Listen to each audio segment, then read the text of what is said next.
Israel বারবার চুক্তি লঙ্ঘন করায় যুদ্ধবিরতির দ্বিতীয় ধাপে যাওয়া সম্ভব নয় বলে জানিয়েছে ফিলিস্তিনের মুক্তিকামী সংগঠন হামাস। এমন পরিস্থিতিতে যুদ্ধবিরতি চুক্তি বাস্তবায়নে ইসরায়েলের ওপর আন্তর্জাতিক চাপ বাড়াতে মধ্যস্থতাকারী দেশগুলোর প্রতি আহ্বান জানিয়েছে সংগঠনটি। গেল 10 অক্টোবর যুদ্ধবিরতি কার্যকর হওয়ার পর থেকে অন্তত 738 বার চুক্তির শর্ত ভেঙেছে তেল আবিব, দাবি গাজা কর্তৃপক্ষের। যুদ্ধবিরতির মধ্যে গাজার বিভিন্ন এলাকায় চালানো হামলায় নিহত হয়েছেন 377 জন ফিলিস্তিনি।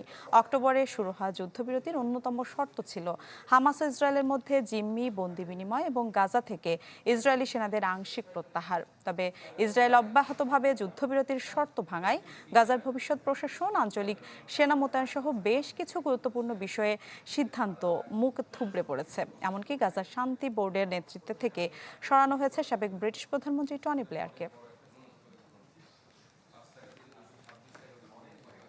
সানশাইন আটা ময়দা সুজি। ভালোবাসায় তৈরি